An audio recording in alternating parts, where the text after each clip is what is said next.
Hello friend, स्वागत है आप सभी का अपने चैनल आस्क बोर्ड में। तो प्यारे बच्चों, आप लोग एक बार बता दीजिए कि आप सब कैसे हैं। आवाज़ की क्वालिटी, वीडियो की क्वालिटी, सब चीज़ बढ़िया है कि नहीं है। तो प्यारे बच्चों देखिए, आज का जो क्लास होने वाला है ना, आपका क्रैश कोर्स, ऐसा मत समझिए कि आपका क्रैश कोर्स नहीं हो रहा है। आपका क्रैश कोर्स भी हो रहा है, साथ में यहाँ पे आपको ध्यान रखना है कि साथ में कुछ इंपॉर्टेंट सब्जेक्टिव भी, क्योंकि यहाँ पे अंतिम प्रहार है प्यारे बच्चों। टाइम आपके पास कहाँ है, इसके लिए हम क्रैश कोर्स में कुछ अलग से सब्जेक्टिव लाए हैं जो आपके एग्जाम के लिए महत्वपूर्ण होगा। इससे जल्दी जल्दी कवर भी हो जाएगा, रिवीजन भी होता चला जाएगा और आपको एग्जाम में हेल्प भी होगा, इसलिए किया जा रहा है। यानी मोस्ट इंपोर्टेंट आज का क्लास होने वाला है। तो आप लोग एक बार वीडियो को शेयर कर दीजिए और उठा दीजिए सभी अपने दोस्त साथी को, क्योंकि अब जगने का टाइम आ चुका है, क्योंकि आपके पास टाइम का बहुत ही कमी है। तो जल्दी जल्दी आप लोग एक बार चैनल को सब्सक्राइब करके बेल आइकन को प्रेस करके ऑल पे कर लीजिए।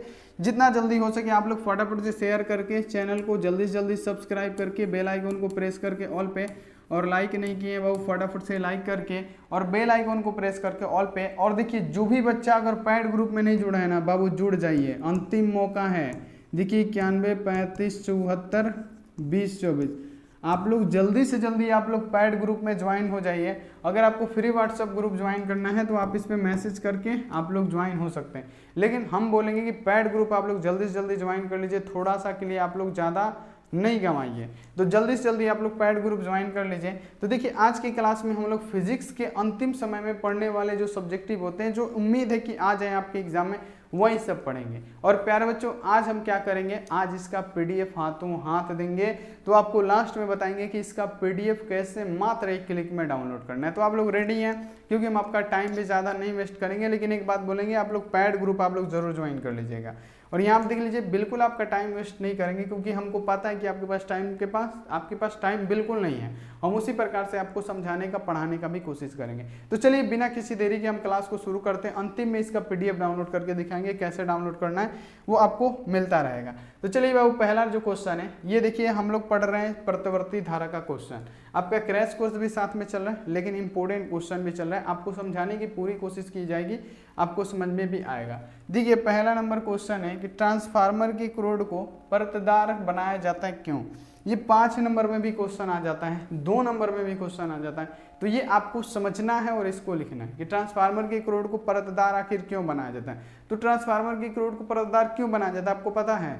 तो जो ट्रांसफार्मर की रॉड को क्यों परतदार बनाया जाता है, क्योंकि ट्रांसफार्मर में जो भंवर धाराएं उत्पन्न होती है उससे क्षति या हानि होने से बचाने के लिए ट्रांसफार्मर की रॉड को परतदार बनाया जाता है। ये हम आपको कितनी बार चिल्ला चिल्ला के ऑब्जेक्टिव में बता चुके हैं। ये आपको लिख दीजिएगा ना 2 नंबर, तो 1 नंबर आराम से मिल जाएगा। लेकिन अगर 2 नंबर का पूछेगा तो पूरा 2 नंबर चाहिए, 5 नंबर का पूछेगा तो पूरा हमको 5 नंबर चाहिए। बाबू एक बार वीडियो को शेयर कीजिए, इतना सुबह में कम बच्चा नहीं चलेगा, और वीडियो को शेयर कीजिए। देखिए, क्वेश्चन है कि ट्रांसफार्मर के रॉड को परतदार क्यों बनाया जाता है। तो भंवर धाराओं के कारण होने वाली विद्युत ऊर्जा की बर्बादी को कम करने के लिए, उसको रोकने के लिए हम लोग क्या करते हैं, ट्रांसफार्मर के रॉड को परतदार बनाते हैं। ये समझ में आ गया आपको, आ गया ना। अब देखिए आगे आपको कैसे लिखना है कि चूंकि हम जानते हैं कि जब धातु के टुकड़े से संबंधित फ्लक्स परिवर्तन होता है तो उसमें क्या होता है प्यारे बच्चों, वो गर्म हो जाता है। देखिएगा यहाँ आप देखिए, क्वेश्चन बहुत बढ़िया है कि देखिए कि जब यहाँ पे देखिए, जब जानते हैं कि जब धातु के टुकड़े से संबंधित फ्लक्स में क्या होता है, परिवर्तित होता है, तब वो क्या होता है, धातु के टुकड़े पूरे भंवर धाराएं उत्पन्न हो जाती है। अगर धातु का टुकड़ा में फ्लक्स परिवर्तन होगा तो क्या होगा, उस धातु के टुकड़े में क्या होता है, भंवर धाराएं उत्पन्न हो जाती है। जैसे लिखा गया है, वो इतनी ज्यादा प्रबल होती है, इतनी ज्यादा मजबूत होती है कि क्या होती है, अत्यधिक इतनी ज्यादा प्यारे बच्चों गर्म हो जाती है कि जिसके कारण विद्युत ऊर्जा की बर्बादी होने लगती है, उसमें विद्युत ऊर्जा उष्मा ऊर्जा में परिवर्तित होने लगता है। इसी को बचाने के लिए क्या किया जाता है, ट्रांसफार्मर के रॉड को परतदार बनाया जाता है। चलिए हम आपको अपने भाषा में समझाते हैं, आप लोग देखिए ऐसे समझ लीजिएगा। तो जरूर नहीं कि यही लैंग्वेज लिखिएगा तो आपको नंबर मिलेगा, आप लोग अपना लैंग्वेज भी लिख के आप लोग गर्दा उड़ा सकते हैं। जैसे देखिए, इसमें क्वेश्चन है कि भंवर धारा, मतलब ट्रांसफार्मर का जो रॉड होता है उसको परतदार क्यों बनाया जाता है। तो ट्रांसफार्मर के रॉड को आपको पता है कि भंवर धारा, यानी देखिए जब यहाँ देखिए कोई धातु का टुकड़ा अगर फ्लक्स में परिवर्तन हो रहा है तो वो क्या होता है पर बच्चों, उसमें भंवर धाराएं एकदम 100% है कि वो उत्पन्न होगी, वो वृत्ताकार रूप लेगी और उतना वो प्यारे बच्चों उत्पन्न होगी, इतना गर्म हो जाएगा कि जिसमें क्या होगा, इतना ज्यादा वो गर्म हो जाएगा जिससे विद्युत ऊर्जा जो होगा आपका उष्मा में परिवर्तित होने लगेगा। तो उससे तो घाटा है ना, ये तो प्रतिरोध का काम है ना कि विद्युत ऊर्जा को उष्मा में बदल दे। यानी विद्युत धारा के प्रवाह को रोकने के लिए मतलब जो बल कार्य करता है उसे प्रतिरोध कहते हैं। यानी कहने का मतलब जो विद्युत ऊर्जा को उष्मा ऊर्जा में बदल दे प्रतिरोध कहते हैं, आपको पता है। तो वही होता है प्यारे बच्चों कि जब कोई धातु का टुकड़ा फ्लक्स में परिवर्तित होना है तो उसमें क्या होता है, भंवर धाराएं उत्पन्न होती हैं। वो इतनी प्रबल होती है, इतनी विशाल होती है कि वो क्या करती हैं, जितनी भी आपका विद्युत धारा है ना, विद्युत धारा को वो उष्मा ऊर्जा में यानी इलेक्ट्रिकल एनर्जी को वो क्या करती है, उष्मा एनर्जी में प्यारे बच्चों क्या करती है, कन्वर्ट करने लगती है, बदल देती है। इसी को बदलने के लिए, इसी को बचाने के लिए जो ट्रांसफार्मर का कोड होता है ना, उसको परतदार बनाया जाता है। तो ये सिंपल लैंग्वेज जो बताया है ना, ये भी आप लोग लिख दीजिएगा तो 100% आपका नंबर मिल जाएगा। तो आप लोग जरूर इसको लिखिएगा, फटाफट से आप लोग समझते चलिए। देखिए ये क्वेश्चन आसान है, लेकिन आपको आसान पे नहीं जाना है, आपको जाना है कि ये क्वेश्चन पूछेगा कि नहीं। तो ये प्यारे बच्चों अब की बार के लिए इंपॉर्टेंट क्वेश्चन है, तो ये आपको पढ़ना चाहिए। देखिए क्वेश्चन आपके सामने है कि आममीटर और वोल्ट मीटर में अंतर को स्पष्ट करें। यानी आममीटर और वोल्ट मीटर क्या है, इसके बीच के अंतर को लिखें।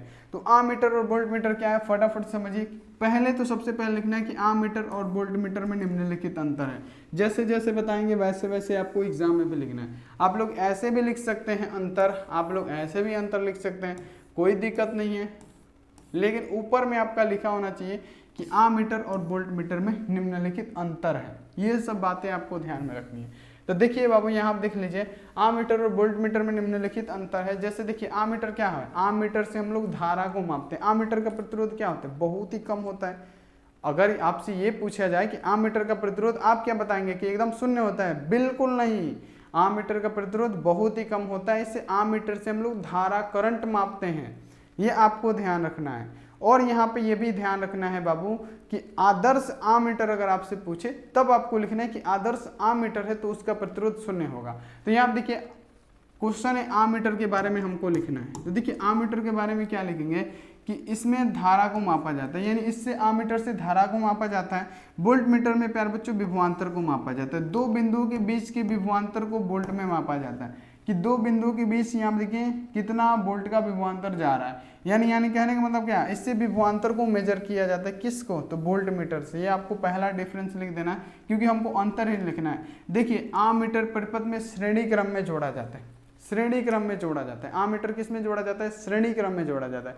क्यों, क्योंकि इससे धारा को मापा जाता है। तो धारा को मापने के लिए हमको श्रेणी क्रम में जोड़ा जाना चाहिए। क्यों, क्योंकि इससे धारा का प्रवाह होगा, इसी से होके धारा गुजरेगी। श्रेणी क्रम में जोड़िएगा तो आममीटर से होके ही क्या होगी, वो धारा का प्रवाह होगा, इसलिए वो क्या करेगा, धारा को मेजर करेगा। तो ये आपको ध्यान रखना है। यहाँ आप देखिए जबकि वोल्ट मीटर को परिपथ में समानांतर क्रम में जोड़ा जाता है। समानांतर क्रम में वोल्ट मीटर को क्यों जोड़ा जाता है, क्योंकि वो दो बिंदुओं के बीच का विभवांतर मापता है। तो प्यारे बच्चों उसको क्या करना पड़ेगा, समानांतर क्रम में जोड़ना पड़ेगा, क्योंकि दो बिंदुओं के बीच का विभवांतर मापता है कौन, वोल्ट मीटर, इसलिए इसको समानांतर क्रम में जोड़ा जाता है। लेकिन एक बात को आपको ध्यान रखना है, ये देखिए 2 नंबर में पूछेगा तो 3 लिख दीजिएगा, 5 नंबर में पूछेगा तब क्या कीजिएगा, आपको ये लिखना है देखिए कि जो आममीटर होता है इसको तो परिपथ में श्रेणी क्रम में जोड़ा जाता है। लेकिन क्वेश्चन आपके सामने ये आता है कि गैल्वेनोमीटर को आममीटर में बदलना है, तब क्या कीजिएगा। तो गैल्वेनोमीटर को आममीटर में बदलने के लिए क्या किया जाता है, समानांतर में, श्रेणी क्रम में है ना, इसको विद्युत परिपथ में श्रेणी क्रम में जोड़ा जाता है आममीटर को, क्योंकि इससे धारा प्रवाहित होती है और धारा को मेजर करता है। लेकिन अगर आपको गैल्वेनोमीटर को आममीटर में बदलना है, आममीटर को नहीं, गैल्वेनोमीटर को आममीटर में बदलना है, तब आपको उसमें क्या करना पड़ेगा, श्रेणी क्रम में नहीं, समानांतर क्रम में निम्न प्रतिरोध लगाना पड़ेगा। समानांतर क्रम में निम्न प्रतिरोध लगाएंगे तब ये क्या होगा, आममीटर आपका किसमें, गैल्वेनोमीटर किसमें बदल जाएगा, आममीटर में बदल जाएगा। वही आपको गैल्वेनोमीटर को वोल्ट मीटर में बदलना है तो आपको क्या करना पड़ेगा, तो गैल्वेनोमीटर को वोल्ट मीटर में परिवर्तित करने के लिए श्रेणी क्रम में उच्च प्रतिरोध लगा के गैल्वेनोमीटर को वोल्ट मीटर में परिवर्तित कर सकते हैं। लेकिन जो वोल्ट मीटर होता है इसको परिपथ में कभी भी समानांतर में जोड़ा जाता है। इसको ऐसा ना कीजिएगा कि आप इसको श्रेणी क्रम में जोड़ दिया जाएगा, तो नहीं, श्रेणी क्रम में नहीं, क्योंकि ये क्या करता है, दो बिंदुओं के बीच के विभवांतर को मापता है, इसलिए इसको समानांतर क्रम में जोड़ा जाता है बाबू। तो ये आपको याद रखना है, बिल्कुल बढ़िया से इसको याद रखना है। ये सब क्वेश्चन बहुत बढ़िया होता है। अब देखिए आममीटर का प्रतिरोध निम्न होता है, हम आपको बताएंगे आममीटर का प्रतिरोध निम्न, आदर्श आममीटर अगर आपसे पूछता है तब शून्य होता है, और यही वोल्ट मीटर का प्रतिरोध उच्च होता है, ज्यादा होता है, लेकिन अनंत नहीं होता है। वही आदर्श वोल्ट मीटर पूछे तब आपको बताना है कि ये अनंत होता है। तो ये भी क्वेश्चन याद रखिएगा। ये क्वेश्चन है कि देखिए what is the difference between ammeter and volt meter. यहाँ पे आपको इसको क्या करना है, पढ़ना है और स्क्रीनशॉट ले लेना है। बाकी इसका पीडीएफ हम दे देंगे, स्क्रीनशॉट मत लीजिए, आप लोग डाउनलोड कर लीजिएगा। चलिए अगला क्वेश्चन आपके सामने आता है। अगला क्वेश्चन है कि ए मीटर को श्रेणी क्रम में तथा वोल्ट मीटर को समानांतर क्रम में क्यों जोड़ा जाता है। ये क्वेश्चन बाबू देखिए, जैसे आपका क्रैश कोर्स हो रहा है ना, तो क्रैश कोर्स के साथ ही हो रहा है। तो हम लोग प्रतिवर्ती धारा पढ़ रहे हैं, तो इसका पूरा सब्जेक्टिव पढ़ना पड़ेगा क्योंकि ये इंपॉर्टेंट है। इसके साथ से बढ़िया बढ़िया क्वेश्चन भी है जो कि आपको याद करना है। देखिए यहाँ देखिए, आमीटर को श्रेणी क्रम में तथा वोल्ट मीटर को समानांतर क्रम, अभी पढ़े अभी बताएंगे क्यों जोड़ा जाता है, बताए हैं ना, तो इसको ज़्यादा एक्सप्लेन करने की जरूरत नहीं है। आपको पता है कि आमीटर को श्रेणी क्रम में क्यों जोड़ा जाता है, क्योंकि आपको पता है कि आमीटर से हम लोग क्या मापते हैं, धारा को मापते हैं। तो प्यारे बच्चों क्या होता है, इससे धारा का आमीटर के द्वारा ही धारा प्रवाहित होती है, तो वो मापता है कि कितनी धारा की प्रवाह हो रही है, यानी कितना धारा गुजर रहा है, कितना धारा दिया जा रहा है उसका। इसलिए यहाँ देखिए आमीटर को किस में जोड़ा जाता है, श्रेणी क्रम में। बात चला यहाँ देखिए कि वोल्ट मीटर को समानांतर क्रम में क्यों जोड़ा जाता है, क्योंकि वोल्ट मीटर क्या करता है, किन्हीं दो बिंदुओं के बीच के विभव को मापता है, विभवांतर को मापता है। तो इसके लिए इसको किस में जोड़ा जाएगा, तो इसके लिए इसको किस में जोड़ा जाता है, तो प्यारे बच्चों आपको याद रखने की, इसके लिए इसको यहाँ पे याद रखना है कि इसको समानांतर क्रम में जोड़ा जाएगा। तो देखिए इसका आंसर कैसे बनेगा, आमीटर यहाँ देखिए धारा मापने वाला यंत्र है, इसके लिए इस यहाँ देखिए इसलिए इसे श्रेणी क्रम में जोड़ा जाता है ताकि कुल धारा उससे प्रवाहित हो सके। हम आपको क्या बताएं कि उससे धारा का प्रवाह होगा तभी तो मापेगा, अभी आपको समझा, तो ये इसलिए जोड़ा जाता है। देखिए वोल्ट मीटर परिपथ के किन्हीं दो बिंदुओं के बीच के विभवांतर को मापा जाता है। अभी मैं आपको समझाया कि किन्हीं दो बिंदुओं के बीच के विभवांतर को वोल्ट मीटर से मेजर किया जाता है, इसलिए इन्हें क्या किस में जोड़ा जाता है बाबू, समानांतर क्रम में जोड़ा जाता है। यहाँ देखिए इसे उन दोनों बिंदुओं के साथ समानांतर क्रम में जोड़ा जाता है ताकि उनके बीच का जो विभव हो वो मापा जा सके। यही कारण है कि जो आपको याद होना चाहिए, आम मीटर को किस में जोड़ा जाता है, श्रेणी क्रम में, वोल्ट मीटर को समानांतर क्रम में जोड़ा जाता है। तो ये क्वेश्चन आएगा तो आप लोग लिख दीजिएगा, बिल्कुल आपको 100% समझ में आ गया होगा। और एक बार आप लोग वीडियो को शेयर करते रहिए ताकि आपके एग्जाम में प्यारे बच्चों पूरा 100% क्वेश्चन लड़े और एक एक क्वेश्चन आप लोग याद भी कर ले। चलिए बहुत बढ़िया। और बाबू यहाँ पे आपको एक बात का ध्यान रखना है कि पैड ग्रुप आप लोग ज्वाइन कर लीजिएगा और इसका पीडीएफ भी दे देंगे फ्री में, आप लोग कैसे डाउनलोड कीजिएगा। और यहाँ आप देख लीजिए आपका जो 11 बजे वाला एनसीईआरटी वाला क्लास हो रहा है ना, वो मत छोड़िए, वो 2 टाइम कर दिया गया है। एनसीईआरटी बुक का ऑब्जेक्टिव एक 11 AM और दूसरा 2:15 AM, वो नहीं छोड़ना है बाबू, उसी में से पूरा ऑब्जेक्टिव लड़ने वाला है, ये आपको ध्यान रखना है, छोड़ना बिल्कुल नहीं है।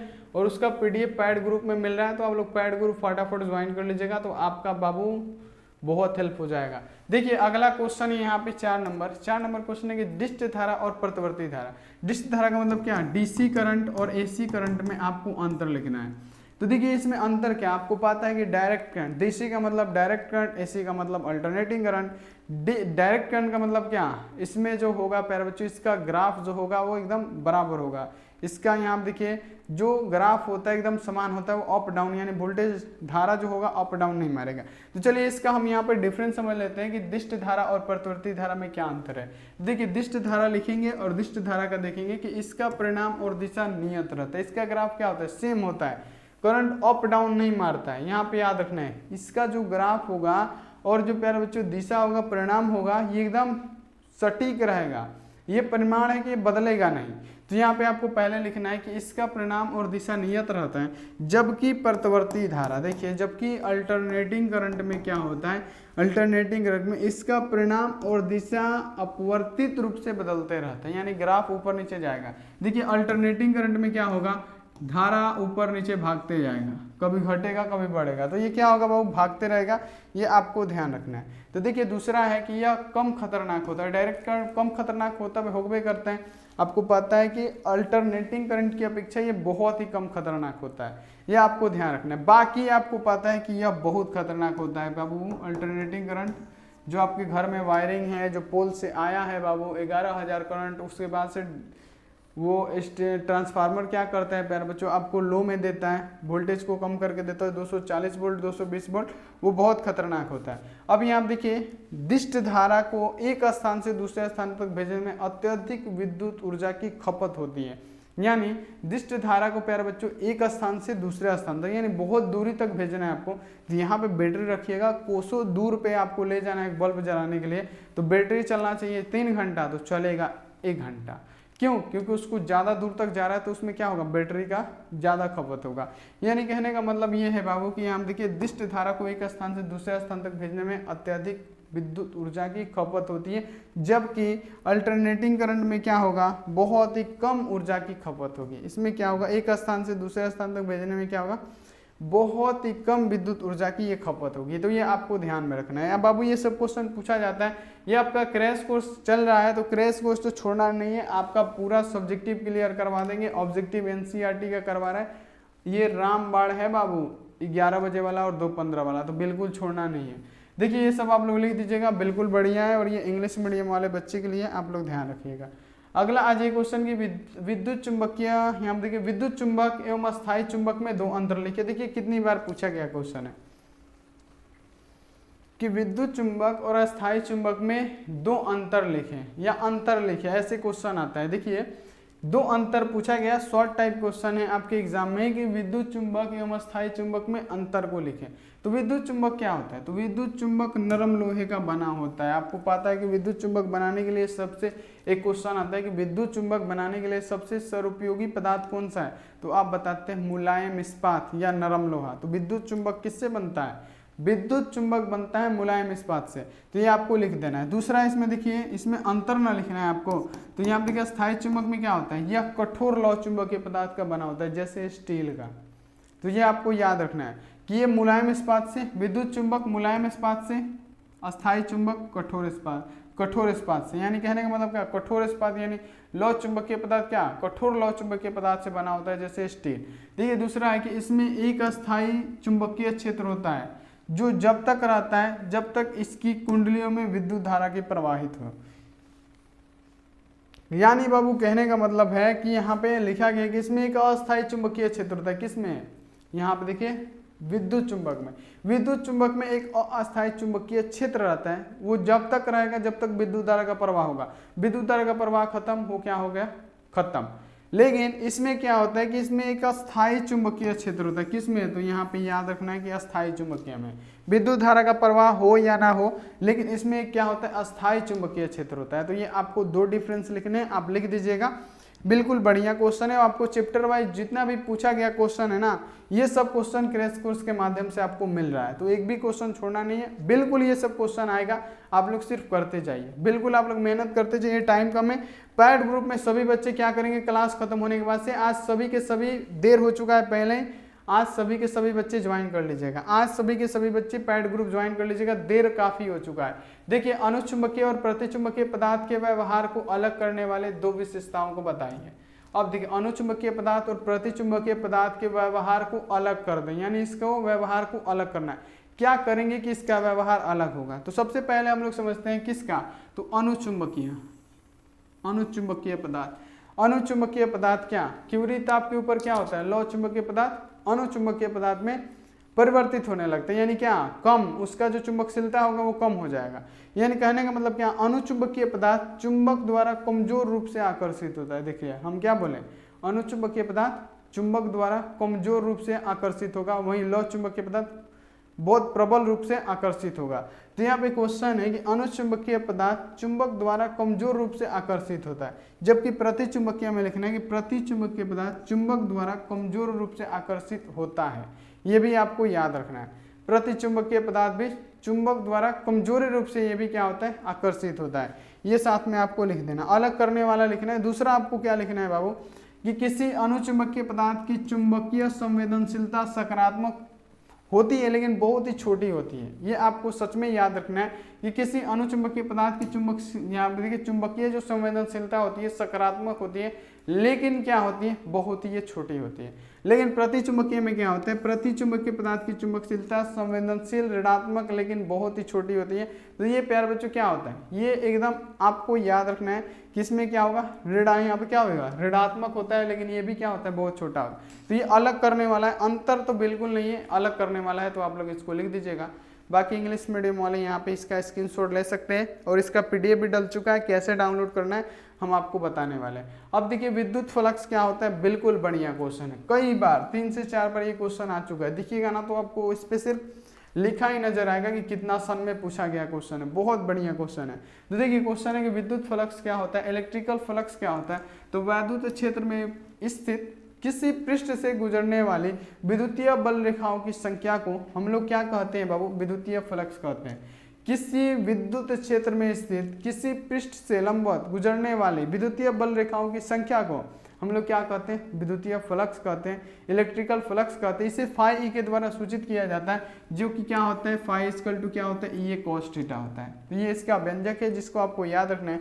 इसका मात्रक क्या होता है, न्यूटन प्रति मीटर स्क्वायर प्रति क्या होता है, न्यूटन मीटर स्क्वायर बटा कूलम्ब होता है। यहाँ पे आपको याद रखना न्यूटन मीटर स्क्वायर बटा कूलम्ब होता है, ये आपको याद रखना है। नहीं तो इसको प्यारे बच्चों वोल्ट मीटर भी होता है, ये भी आपको याद रखना है। तथा इसका विमीय सूत्र क्या होता है, ml के पावर 3 t के पावर -3 और a इनवर्स होता है। तो ये सब क्वेश्चन आप लोग लिख दीजिएगा, बिल्कुल इंपॉर्टेंट क्वेश्चन है। अगला आ जाएगी लेजर किरणों के 2 प्रमुख विशेषताएं लिखे। बहुत बढ़िया, ये क्वेश्चन आपके पास दिख सकता है बाबू, ये क्वेश्चन याद होना चाहिए। आप लोग आसान पे मत जाइए, ये क्वेश्चन पूछा जाता है। क्वेश्चन आपके सामने है कि लेजर किरणों के 2 प्रमुख विशेषताएं लिखे। तो लेजर किरणें पहला तो ये स्टील प्लेट तक को छेद सकता है, बहुत हार्ड होता है प्यारे बच्चों, बहुत खतरनाक।